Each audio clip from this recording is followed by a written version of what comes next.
Притчи 3 глава.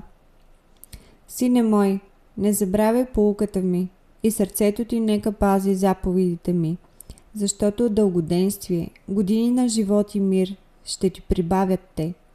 Благост и вярност нека не те изоставят. Вържи ги около шията си, напиши ги на плочата на сърцето си.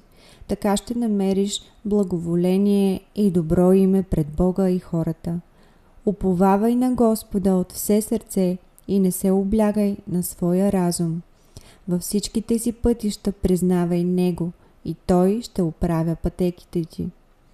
Не мисли себе си за мъдър, бой се от Господа и се отклонявай от зло. Това ще бъде здраве за тялото ти и влага за костите ти. Почитай Господа от имота си и от първото на целия доход. Така ще се изпълнят житниците ти с изобилие и линовете ти ще преливат отново вино. Сине мой, не презирай наказанието от Господа и да не ти дотяга, когато Той те изобличава, защото Господ изобличава онзи, когото обича, както и бащата сина, който му е мил. Блажен онзи човек, който е намерил мъдрост, и човек, който е придобил разум, защото търговията с нея е по-изгодна от търговията с сребро и печалбата от нея по-скъпа от чисто злато.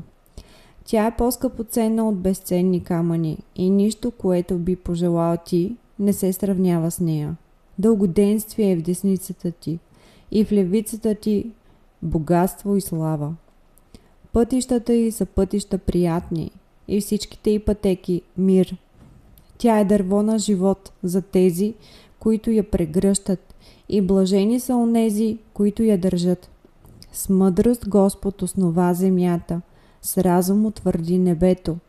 Чрез Неговото знание се разтвориха бездните и от облаците капе роса. Сине мой, не отделяй тези неща от очите си. Пази здравомислие и разсъдливост. Така те ще бъдат живот на душата ти и украшение на шията ти. Тогава ще ходиш безопасно по пътя си и кракът ти няма да се спъне. Когато лягаш, няма да се страхуваш. Да, ще лягаш и сънят ти ще бъде сладък. Няма да се боиш от внезапен страх, нито от бурята, когато нападне нечестивите.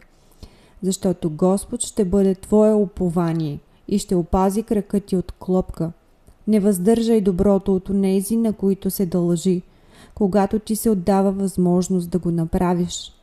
Не казвай на ближния си: иди си, върни се пак утре и ще ти дам, когато имаш от себе си това, от което се нуждае. Не намисляй зло против ближния си, който с увереност живее при тебе. Не се карай с някого без причина, щом не ти е направил зло. Не завиждай на човек насилник и не избирай нито един от пътищата му, защото Господ се гноси от извратения, а общува интимно с праведните. Проклятие от Господа има в дома на нечестивия, а Той благославя жилището на праведните. Наистина, Той се пресмива на пресмивателите, а на смирените дава благодат. Мъдрите ще наследят слава, а безумните ще отнесат срам.